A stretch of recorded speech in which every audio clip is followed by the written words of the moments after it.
नमस्कार साथियों, रैंडम ज्ञान में एक बार फिर आपका स्वागत है। दोस्तों, आज हम बात करने जा रहे हैं उत्तराखंड स्टेट के एक बहुत ही सुंदर जिले के बारे में, जो कि है बागेश्वर। बागेश्वर दोस्तों स्टैब्लिश हुआ था सन 1997 में, 1997 में। इससे पहले बागेश्वर जो था वो था अल्मोड़ा डिस्ट्रिक्ट का पार्ट। 3 नदियों का संगम, सरयू नदी, गोमती नदी, भागीरथी नदी, जिसमें से भागीरथी नदी जो है अब लेटेंट हो गई है। इसी के संगम में, इसी के कन्फ्लुएंस में ये होली टाउनशिप बागेश्वर की लोकेटेड है। बागेश्वर साथ ही दोस्तों शिवजी से भी काफी कनेक्टेड सिटी है। ऐसा क्यों? क्योंकि जो बागेश्वर का नाम है वो एक टेम्पल से निकला है, जो टेम्पल का नाम है बागनाथ टेम्पल। एक हिंदू लेजेंड के अनुसार जो ऋषि मार्कंडेय थे, उन्होंने यहाँ पे वर्शिप की थी लॉर्ड शिवा की, और लॉर्ड शिवा ने एक बाघ के रूप में, एक टाइगर के रूप में आके उन्हें ब्लेस किया था। और सिंस उन्होंने टाइगर के रूप में आके ब्लेस किया था, इसीलिए इस जगह का नाम पड़ गया बागेश्वर। बागेश्वर का नाम बागेश्वर कैसे पड़ा, इसके बारे में ऑलरेडी एक डिटेल वीडियो मैंने बनाई हुई है, जिसका लिंक डिस्क्रिप्शन में है। अगर आप देखना चाहते हैं या समझना चाहते हैं कि बागेश्वर का नाम बागेश्वरी क्यों पड़ा, तो आप वो वीडियो भी देख सकते हैं। जो बागनाथ मंदिर है दोस्तों, इसका जो उल्लेख है वो शिव पुराण के मनस खंड में भी किया गया है। यहाँ पे लिखा गया है कि जो ये टेम्पल है, जो ये मंदिर है, और जो इसकी सराउंडिंग सिटी यानी बागेश्वर है, वो बनाई थी चंदीश ने।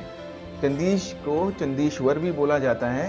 ये लॉर्ड शिवा के सर्वेंट माने जाते हैं। और 63 म्यांमार्स जो हैं उनमें से एक माने जाते हैं। अब जो ये 63 म्यांमार्स हैं, ये क्या है? म्यांमार्स दोस्तों वो 63 सेंट्स हैं जो तमिलनाडु में रहते थे 3री और 8वीं सदी में।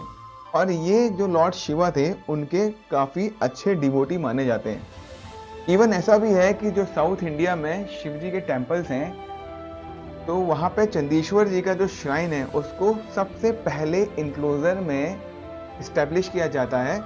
और साथ ही जो शिवलिंग होता है, शिवलिंग के नॉर्थ ईस्ट डायरेक्शन में इनको इस्टेब्लिश किया जाता है। ऐसा क्यों? क्योंकि चंदीश्वर जी को जो टेम्पल की बिलोंगिंग्स हैं उनका गार्डियन माना जाता है। ऐसा कहा जाता है कि जो भी डिवोटीज उस टेम्पल में जाते हैं, तो वहाँ पे उन्हें अपनी फिंगर स्नैप करनी होती है या क्लैप करना होता है, ताकि वो चंदीश्वर जी की अटेंशन पा सकें। इवन इसको हम ऐसे भी समझ सकते हैं कि जब भी कोई डिवोटी उस मंदिर में जाएगा और वहाँ से वापस आएगा, तो उसे अपने हाथों से क्लैप करना है, ताकि वो ये सिग्निफाई करे कि वो कोई भी चीज़ मंदिर से बाहर नहीं लेके जा रहा है। इवन जो ऐश होती है टेम्पल की, वो भी वहाँ से बाहर ले जाना अलाउड नहीं है। अच्छा, ये तो थी चंदीश्वर जी के बारे में जो नॉलेज आपको मैं देना चाहता था।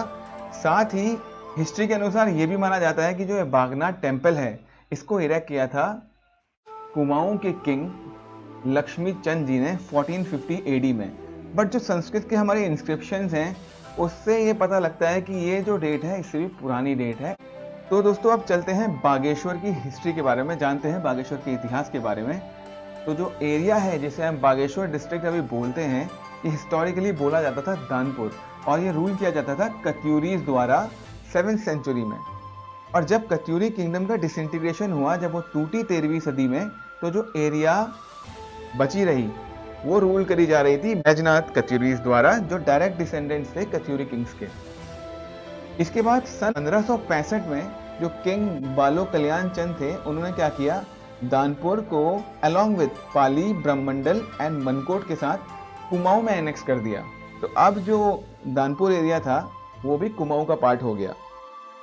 उसके बाद सन 1791 में अल्मोड़ा को गोरखास, जो नेपाल के गोरखास थे, उन्होंने इन्वेट किया। और तब जो अल्मोड़ा था वो था कुमाऊं की मेन सीट। तो गोरखास ने इनको इन्वेट किया अल्मोड़ा को, और जीते, और इस एरिया को एज एन अल्मोड़ा को भी उन्होंने अपने में एनेक्स कर लिया। इसके बाद 24 साल तक का उन्होंने इस जगह को रूल किया। उसके बाद जब ईस्ट इंडिया कंपनी आई 1814 में, तो उनसे गोरखास हारे, और एक ट्रीटी साइन हुई सुगौली की 1816 में, जिसके तहत गोरखास को कुमाऊं का कंट्रोल ब्रिटिशर्स को देना था। तो जब ये एरिया ब्रिटिशर्स को एनेक्स हो गया, तो बागेश्वर तब पार्ट था दानपुर परगना का, जो एक अल्मोड़ा डिस्ट्रिक्ट में आता था, और अल्मोड़ा डिस्ट्रिक्ट भी यूनाइटेड प्रोविंस का पार्ट था। अब आपने सुना अभी कि मैंने बोला दानपुर परगना। अब दानपुर परगना क्या है? दानपुर परगना का मतलब है दोस्तों Pargana state for a locality जहाँ पे जो भी विलेजेस हैं या जो भी रहने वाली जगह हैं वो एक जगह पे एकत्रित हैं। मतलब एक एरिया जहाँ पे सारे गांव हैं और लोग रह रहे हैं, उसको हमने परगना बोल दिया। तो सन 1976 में बागेश्वर को भी परगना डिक्लेयर कर दिया गया और इससे पहले 1974 में बागेश्वर को एक सेपरेट तहसील भी बना दिया गया था। अब ऐसे ही आगे बढ़ते रहे तो सन 1985 में डिमांड आने लगी डिफरेंट पार्टी से कि बागेश्वर को एक सेपरेट जिला बनाया जाए और फाइनली 1997 में बागेश्वर को एक सेपरेट जिला बना दिया गया और वो जिला बना उत्तर प्रदेश स्टेट का, जो कि 9 नवंबर 2000 को जब उत्तर प्रदेश से उत्तराखंड अलग हुआ तो बागेश्वर भी उत्तराखंड का पार्ट बना। तो बागेश्वर अब है आपका एक जिला उत्तराखंड स्टेट का। तो ये तो थी इतिहास की बात, हिस्ट्री की बात। अब आते हैं ज्योग्राफी पे। तो बागेश्वर जो डिस्ट्रिक्ट है दोस्तों, वो उत्तराखंड रीजन के कुमाऊं के ईस्टर्न एरिया की तरफ आता है और वेस्ट और नॉर्थ वेस्ट में चमोली डिस्ट्रिक्ट से बाउंडेड है, ईस्ट और नॉर्थ ईस्ट में पिथौरागढ़ डिस्ट्रिक्ट से बाउंडेड है और साउथ में अल्मोड़ा डिस्ट्रिक्ट से बाउंडेड है। इसकी अगर सी लेवल से एलिवेशन देखें तो वो है 935 मीटर और एरिया जो है वो है 2302 किलोमीटर स्क्वायर। टूरिज्म के लिए ये जगह बहुत प्यारी है दोस्तों। आसपास बहुत सारी जगह हैं जहां आप विजिट कर सकते हैं और एंजॉय कर सकते हैं। कुछ चुनिंदा जगहों के नाम मैं आपको बताता हूं, जैसे कि पिंडारी ग्लेशियर, सुंदर डूंगा ग्लेशियर, पाताल भुवनेश्वर। मंदिर बहुत सारे हैं बागेश्वर में, चंडिका मंदिर, नीलेश्वर मंदिर, कुकुड़माई मंदिर, बागनाथ मंदिर, पास में ही बैजनाथ मंदिर है। उसके बाद कौसानी एरिया, गरुड़ एरिया, बिनसर एरिया, गौड़ी उद्यान। तो इस तरह की काफ़ी सारी लोकेशंस हैं जहाँ जो आप विजिट कर सकते हैं बागेश्वर आके। प्लस जो मैंने आपको ग्लेशियर्स के नाम बताए, तो वहाँ पे भी अगर आप ट्रैक करने जा रहे हो तो आपके रुकने के लिए एक परफेक्ट लोकेशन है जहाँ पे आप रुक सकते हो। साथ ही जनवरी में एक बहुत इम्पॉर्टेंट इवेंट होता है बागेश्वर में जो देखने लायक है। जनवरी में जब मकर संक्रांति होती है तो उसी टाइम पे फॉल करता है ये वाला मेला, जिसे हम बोलते हैं उत्तरायणी मेला। जैसे वाराणसी की जो गंगा मैया है वो होली मानी जाती है, तो उतना ही होली बागेश्वर में सरयू नदी को भी माना जाता है और बहुत दूर दूर से लोग आते हैं सरयू नदी में डुबकी लगाने के लिए, अपने पाप धोने के लिए। एंड ये मेला भी बहुत बड़ा होता है दोस्तों, जगह जगह से लोग आते हैं, स्टॉल्स लगते हैं, अलग अलग जगहों की कल्चर्स पता लगते हैं, बहुत सारी नई नई चीज़ें आपको यहाँ पे मिलेंगी। प्रॉपर मेला लगता है, बच्चों के लिए बड़े बड़े झूले लगते हैं, तो एक काफ़ी अच्छा फेयर होता है। तो देखने लायक टाइम होता है वो बागेश्वर का, जनवरी स्पेसिफिकली जब उत्तरायणी का फेयर होता है। तो काफ़ी लोग आते हैं दूर दूर से दर्शन के लिए।